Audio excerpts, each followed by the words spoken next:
ABC News has learned that there were new airstrikes by the U.S. and allies against ISIS overnight after the FBI warns everyone to be on alert for retaliation by ISIS sympathizers here in the U.S.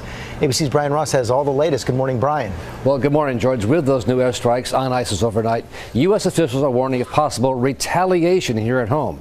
A bulletin from the FBI and Homeland Security says the airstrikes might further embolden homegrown terrorists to strike in the U.S., that there have been changes in the homeland threat environment.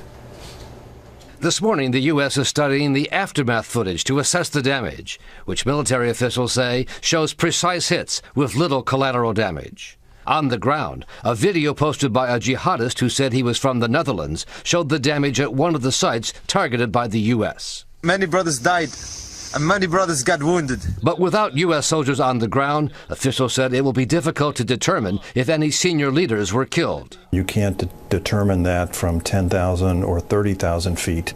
They just have to pick up and move their command posts. You know, this is their command and control network. This morning, U.S. authorities are expressing confidence that the airstrikes disrupted an imminent plot to blow up American passenger jets by a small elite al-Qaeda unit called the Khorasan Group. They had a plan in place, people to do it, and explosives to execute it. U.S. officials said the group was developing a series of explosives that could not be detected by current airport screening machines, which led earlier this year to enhanced security steps involving cell phones and appliances at U.S. and European airports. Attorney General Eric Holder talked about it with Katie Couric of Yahoo News. I can say that the enhanced security measures that we took in the aviation sector some months ago was based on concerns that we had about what the Khorasan Group was planning to do.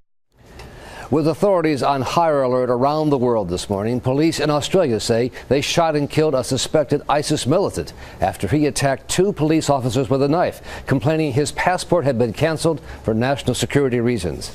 The Australian Prime Minister said police must be vigilant because, quote, there are people in our community capable of very extreme acts. A warning being echoed now here at home by the FBI, George. It is just a global alert. Okay, Brian, thanks very much. Let's get more on this from our chief White House correspondent, John Carl. And John, you know, the president 2 weeks ago announced these airstrikes against Iraq and Syria, but at the time, these strikes against this group, Khorasan, weren't even planned. Yeah, this is fascinating. It was September 10th, primetime address to the nation. The president made it clear that he had made a decision to expand airstrikes into Syria.